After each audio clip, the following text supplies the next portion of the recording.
If you go back into what is traditional Māori, taonga or treasured ronga, which is medicine, our old people use Manuka honey in infection, in healing wounds, even for stomach ailments. So it's been used within the Māori community well before any European science came along. And of course honeys themselves were used as the main form of treatment for infection and for healing well before penicillin. Manuka is very special in terms of its bioactives, and particularly in addressing clinical problems like inflammation, the bioactivity around treating infections, some of the most contagious and pathogenic groups known to man: golden staph, MRSA, VRE, Acinetobacter, Pseudomonas. Most of the pathogenic groups are all susceptible to Manuka honey at very low MIC values. So you've got minimum inhibitory controls of around 3 to 4%. You can dilute Manuka honey 10 times and it will still kill all of these pathogenic groups. As a preventative medical product, it's obviously should be highly regarded. But the other aspect of Manuka honey is wherever any kind of surgical wound, you're also looking for repair mechanisms, you're looking for new generation of tissue, you're looking to reduce scar tissue.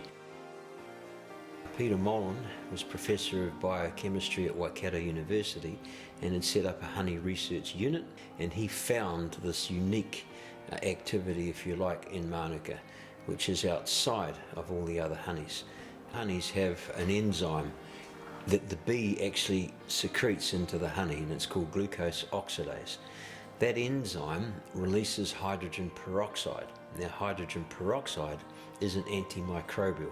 It will break down and kill bacteria. But hydrogen peroxide is very unstable. So if you put it on a wound bed in the presence of some of the enzymes in a wound, such as catalase, hydrogen peroxide decomposes in a matter of seconds. Manuka honey has 5 different groups working in a synergy. They will not decompose in the presence of wound fluids and exudate. They remain stable and they remain active. So Manuka is very unique in all the honeys of the world. It's only found in New Zealand. So we have our own forests, and we also have our own beehives. We have 30,000 hives, and we can therefore source very pure monofloral Manuka honey. I think the key product that we have for the US market is a super absorbent fibre. It is designed to manage exudate from a wound bed, so it takes the exudate out of the wound bed, and the honey is held within the interstitial spaces of the fibre and is then delivered into the wound bed. So it's actually a honey delivery system. It's like an osmotic pump.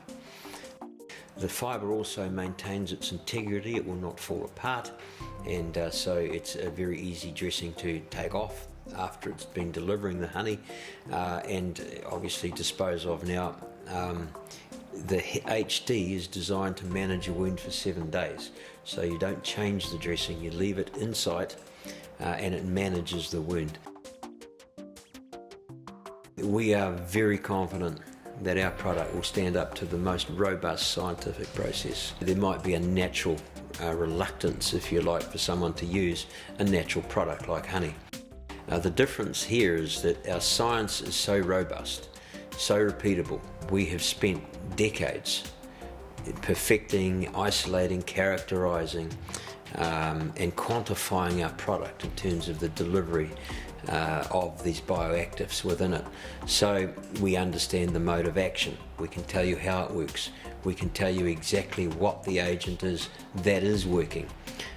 For example, a classic would be in the anti-inflammatory. We pulled a little peptide off the surface of a macrophage because we'd shut down phagocytosis. We looked at that peptide and we found it had been modified by methyl glyoxal, which is in Manuka honey. The peptide was actually a major royal jelly protein. It had been modified on 3 sites: arginine, lysine and cysteine. Once it was modified, there was a conformational change, a structural change to the peptide, which allowed it to bind to receptors on the macrophage. We found out what it was, we found out how it worked, and we now know that we can deliver that every time in the product into a wound bed to shut down phagocytosis. These are repeatable bioactives and repeatable processes that will occur every time you use ManukaMed honey. We have thousands of case studies, but we also ran 2 clinical trials last year. The recruitment program into those trials, patients had to have a minimum of 6 months non-healing. Dr. John Lantis became involved with one of our clinical trials, and that was on reduction of bioburden in a wound bed and looking at biofilm elimination. So John has presented posters and the results of that trial, which were very, very pleasing. We have 8 scientists working in one area alone. We have another 3 working in the area of our little peptides. We have 4 scientists employed here. So we have invested heavily in R&D, more than any other honey company that I'm aware of in the world. Our focus on being able to deliver a repeatable product that will never fail when it's in clinic is foremost. There really isn't any clinic, theatre, hospital, formulary that shouldn't have the product.